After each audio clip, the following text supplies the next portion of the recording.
Muy bien, pues vamos a continuar ahora con nuestra conversación sobre los diferentes pactos de la Biblia.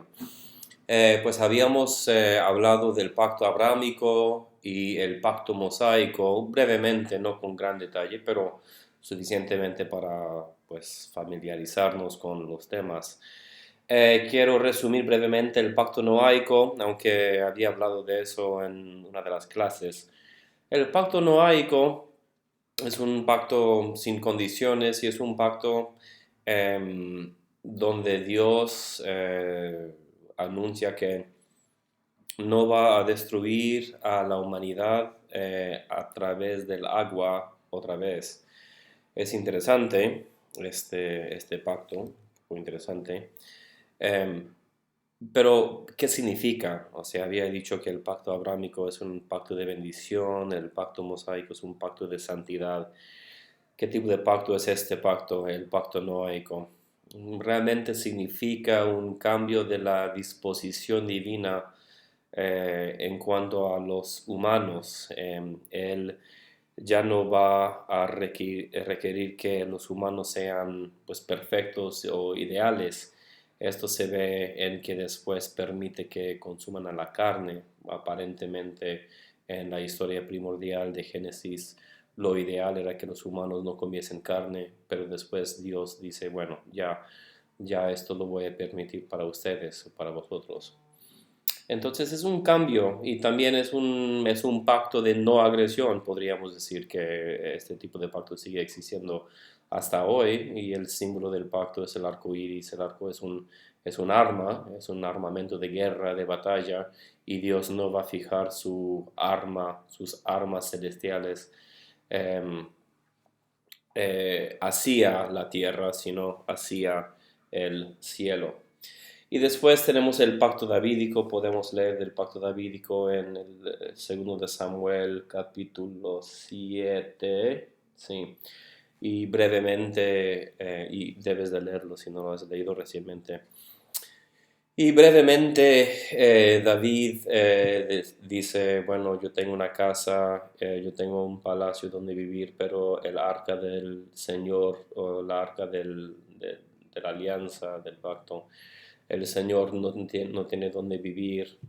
Entonces yo quiero hacer una casa para el Señor. El Señor manda a su profeta Natán para decirle que no será así. Él ha derramado sangre, pero su hijo lo hará. Pero Dios hace una cosa muy importante aquí. Él clarifica la avenida de la bendición y de la salvación para las naciones. Y dice a David, voy a hacer una dinastía para ti. Siempre tendrás a alguien sobre el trono de Israel. No es muy claro si lo va a tener por toda la eternidad o lo va a tener porque sabemos históricamente que lo tenía y después cesó. O sea, y de hecho después del destierro no hubo un rey sobre Israel de la dinastía heródica, aunque podríamos también ver el periodo intertestamentario después de la revolución de los macabeos y de la dinastía hasmoniana. Pero bueno, el caso es que desde los días de Jesús hasta hoy no ha habido un rey davídico reinando sobre Israel en cuanto a la forma política normal que nosotros consideraríamos. Pero bueno, entonces tenemos estos cuatro pactos. Ciertamente hay en los profetas, por ejemplo, creo que Jeremías y quizás Ezequiel, que más que todo Jeremías habla de un pacto nuevo, que después es un tema que el Señor Jesucristo va a retomar para desarrollarlo y vamos a verlo detalladamente en el libro de los Hebreos. Pero y en ese pacto habla de que Dios va a escribir su ley sobre los corazones del pueblo. Es una idea muy interesante eso del pacto nuevo. Pero bueno, eso viene más con el Nuevo Testamento y estamos aquí en el tema del Antiguo Testamento. Entonces por el momento no vamos a fijarnos mucho en el pacto nuevo. Pero en la Biblia pues tenemos estos 5 pactos. Aquí tengo un artículo, es interesante, se llama 10 cosas que deberías saber sobre los pactos bíblicos. Es por un profesor llamado Thomas Schreiner, que es profesor en algún seminario bautista en los Estados Unidos. Y él está basando esto en un libro, es como un comentario sobre un libro eh, que él había leído. Pero bueno, simplemente quería tomar los 10 puntos y estoy de acuerdo con muchos de ellos, pero con algunos de ellos no tanto. Pero eso es bueno para que vean que hay diferentes personas, diferentes profesores que conocen más o menos bien el tema y tienen diferentes puntos de vista en cuanto a eh, el contenido. Muy bien, el primer punto aquí, y esto estaba en inglés, yo creo que no existe en español. Primero que todo, es una cosa que yo había compartido antes, que es los pactos realmente proveen la estructura de la historia o de la narración bíblica. Eso es muy cierto y hay una ironía ahí porque desafortunadamente, aunque es claramente el caso de que estos pactos que Dios va haciendo con Abraham, con Israel, y etcétera, proveen una estructura principal para la Biblia, pero por lo general no solemos hablar mucho de estos pactos adentro de la Biblia. Pero realmente si queremos desarrollar una teología bíblica, debemos de conocer muy bien el contenido de los pactos, el contexto de los pactos, qué tipo de pactos son y lo demás. Segundo punto, él propone una definición. Un pacto puede ser definido por lo que sigue. Un pacto es una relación escogida o elegida entre dos partidos donde hacen promesas obligatorias entre ellos. Entonces eso yo creo que está bien, es un pacto, es una relación escogida. Es una cosa importante aquí porque los pactos se pueden negar. De hecho, eso es el contenido principal de los libros proféticos del Antiguo Testamento. Bueno, lo que nosotros los cristianos llamamos los libros proféticos, lo que los hebreos llamarían los profetas posteriores, o sea, Isaías, Jeremías, Ezequiel, estos que realmente que Israel, y a veces están hablando de Judá o del reino del norte, pero Israel en general, que ellos no son fieles a su pacto con Dios. Por supuesto, el pacto mosaico, ellos tenían sus obligaciones eran seguir la Torá con todas sus 300, 400 reglas y leyes, ¿verdad? Pero el caso es que no eran fieles a su pacto. Comparadamente, bueno, con eso de hablar del futuro y lo que va a suceder es parte de la obra profética, pero es mucho menor el contenido así, es mucho menor que el contenido de deben de ser fieles al pacto. Muy bien, entonces es un pacto, es una relación, es una cosa escogida, no es una cosa mandatoria, aunque podríamos señalar que el pacto noaico no, no existe la indicación de que la tierra o los animales que estaban con Noé podían rechazar el pacto. Entonces, pero estamos aquí hablando de personas. La tercera cosa que dice, el tercer punto, dice que algunas definiciones de pacto son demasiados estrechos y realmente no describen a todos los pactos en la Biblia. Por ejemplo, él dice que el pacto de matrimonio es un pacto bíblico, pero no involucra, por ejemplo, que se derrame sangre. Él habla del pacto entre Jonatán y David, em, que igual no involucra derramar sangre.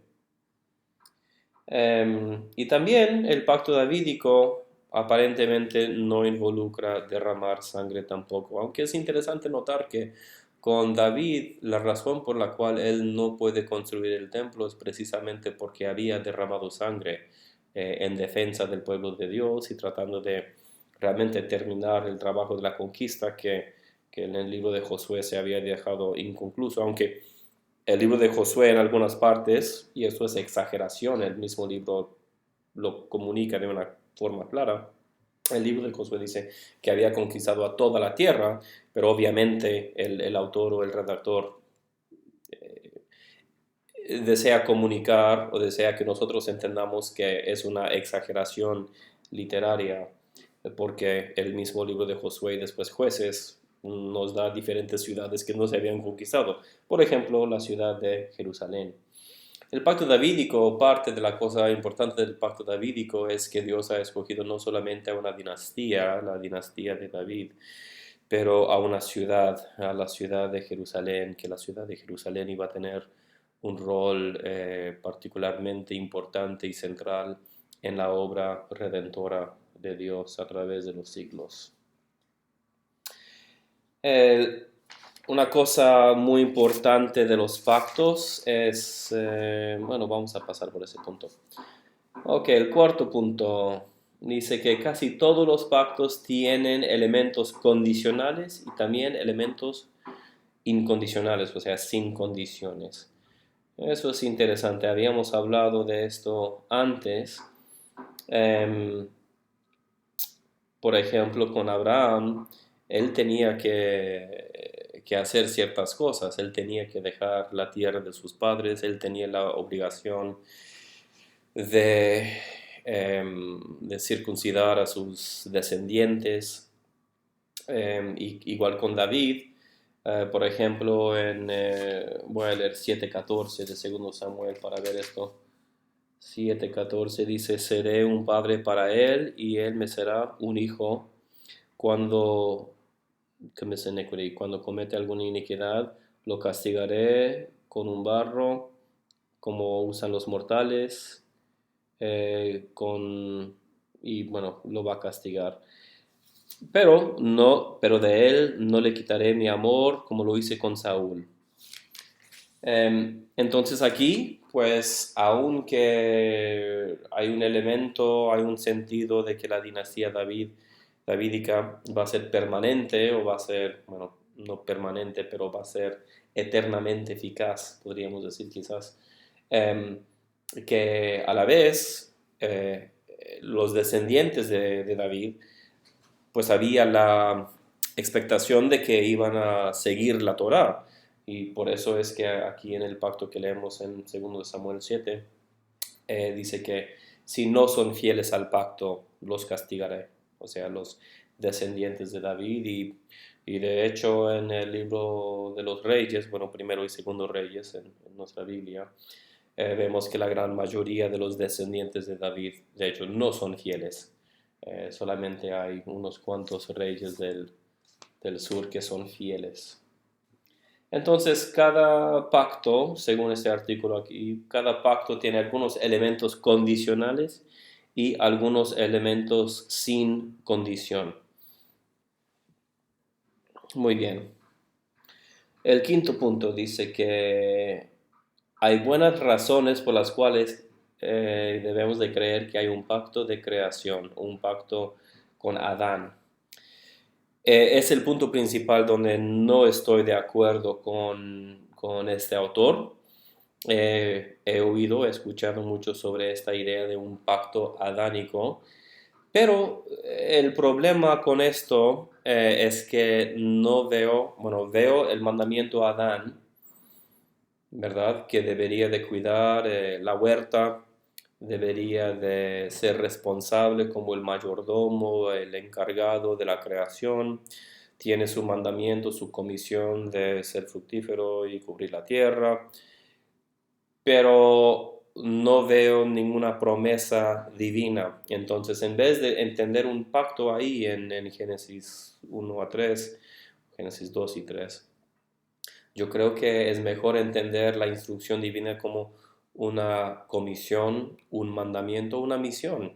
Igual que Jesucristo dio a la iglesia una misión de ir a todo el mundo, a todas las naciones, a ser discípulos, bautizándolos en el nombre del Padre, del Hijo y del Espíritu Santo y enseñándoles todo lo que Él nos había enseñado. De la misma forma, Adán tenía su comisión, tenía su mandamiento. Pero no lo veo como un pacto, porque Dios nunca comunica, bueno, tú harás esto y yo haré esto. Ni tampoco vemos que Adán dice, bueno, lo haré. Es una cosa que vemos con los otros pactos. Uno tiene que acceder, tiene que decir, bueno, estoy dispuesto a ser parte de este arreglo. Entonces, por eso, con todo respeto al doctor Schreiner, ¿cómo se llama? Eh, no me parece el argumento muy fuerte. Bueno, el séptimo punto dice que el pacto abrámico tiene un rol central en toda la narración de la Biblia. Y con este punto estoy completamente de acuerdo. Realmente, yo había dicho antes que los primeros 4 eventos en la historia primordial de Génesis, o sea, la creación, la caída, el diluvio y la torre de Babel, realmente eso es como el prefacio, es como la introducción tratando de explicar por qué las cosas se volvieron tan malas y tan problemáticas en el mundo. Realmente es con Abraham que Dios ya tiene su estrategia de redención que claramente lo anuncia en Génesis 12. Y realmente desde Génesis 12 hasta el fin de la Biblia podemos ver como es como una cuerda narrativa que conecta a todos los eventos. Y por esto debemos de entender los pactos que vienen después del pacto abrámico simplemente como desarrollos del pacto abrámico. Bueno, el pacto abrámico, a través de ti y de tu semilla, bendeciré a todas las naciones del mundo. Muy bien. ¿Cómo lo va a hacer? Primero que todo va a escoger un pueblo. El pueblo de Israel van a tener una ley, van a tener la Torah de Dios, van a vivir según esta Torah y después todos los pueblos del mundo verán la justicia de Dios y subirán a Sion para aprender la ley de Dios. Eso está en Isaías 2, del 1 al 5. Y después tenemos más detalles. Después ya tenemos el pacto davídico, que ya tenemos no solamente todo el pueblo, ya tenemos un gobierno, unas promesas, no solamente de cómo deben vivir la vida, pero cómo va a ser el gobierno, el sistema de justicia de ellos va a ser a través de la dinastía davídica y que precisamente a través de esta dinastía vendrá alguien que, bueno, la palabra no aparece ahí, pero sería un Mesías, Hamashiach. Pero lo que sí habla y lo que sí nos dice el pacto davídico en 2 de Samuel, y también aparece en Crónicas, por cierto, pero bueno, estamos usando 2 de Samuel, es que yo le seré como un padre, bueno, él me será un hijo y yo le seré un padre. Esto ya es una manera de indicar de antemano algo de la encarnación del Logos divino en la persona de Jesucristo, aunque por supuesto nadie lo hubiera esperado en ese momento. Entonces estoy completa. Y después el nuevo pacto, ¿cuál es el resultado del nuevo pacto? Es el perdón de los pecados. Esta es mi sangre del nuevo pacto que es derramado por ustedes, que son los apóstoles, eh, y por muchos, todos los que venimos en los pasos, en la enseñanza apostólica, o sea, la iglesia, para el perdón de los pecados. O sea, ya la justicia de obedecer la Torah era una cosa inalcanzable, aunque de hecho sí se cumple en la persona de Jesucristo, ¿verdad? Jesucristo en el Nuevo Testamento es precisamente Israel. Él está recapitulando, reconstituyendo lo que es Israel del Antiguo Testamento. Lo vemos muy claramente en muchos diferentes pasajes. Por ejemplo, lo vemos con los 12 discípulos, habían 12 tribus, la gran mayoría de ellos se habían desvanecido después del destierro de los asirios, pero aquí Jesucristo escoge a 12 discípulos para reconstituir lo que es Israel. También cuando él habla de su cuerpo como el templo, Cuando dice yo soy la viña, pues sabemos de las obras proféticas del Antiguo Testamento y de los Salmos, que hay, pues cuáles son las imágenes principales para hablar de Israel, es la viña del Señor. Jesucristo dice yo soy la viña, yo. Lo vemos en Mateo, cuando Mateo cita al profeta Oseas.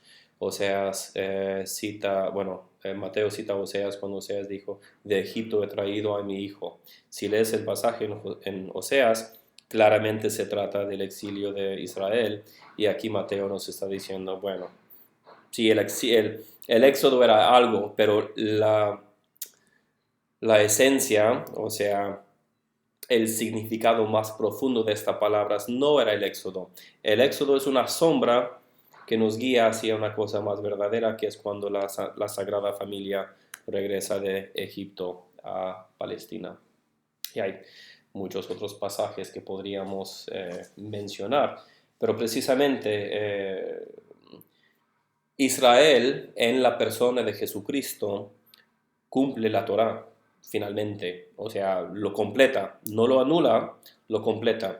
De la misma forma que tú puedes tener un contrato de pagar un terreno, un piso, y quizás dura mucho tiempo, 30 años, 45 años, pero ya llegará un tiempo cuando ya se cumple, y no es que sea anulado el contrato, el pacto, es que sea completado. Y de la misma forma Jesucristo, especialmente a través de su pasión, resurrección y ascensión, ha cumplido la parte de Israel. Ya por fin ha sido Israel fiel. Bueno, me he ido por un camino un poco diferente, pero tiene que ver con eso del nuevo pacto, porque precisamente Él derrama su sangre en la cruz, y esto es la ratificación del nuevo pacto, y el resultado del nuevo pacto es precisamente el perdón de los pecados para los apóstoles y todos aquellos que van a ser discípulos de Cristo a través de la enseñanza y tradición apostólica, que también es otra cosa importante, porque en los credos se habla de una iglesia apostólica, ¿verdad? Que es una iglesia que no va inventando nuevas doctrinas cada cuantos años, aunque a veces lo hacemos, pero que sigue siendo en las enseñanzas de Jesucristo a los apóstoles, y que ellos a través de los siglos pues han llegado a nosotros, más que todo en la forma de la Sagrada Escritura. Bueno, entonces ese punto, el séptimo punto de que el pacto abrámico realmente forma algo completamente central para la Biblia y el entendimiento de la Biblia, estoy totalmente de acuerdo. Este autor dice que el pacto con Israel, o sea, el pacto mosaico, es un pacto temporario.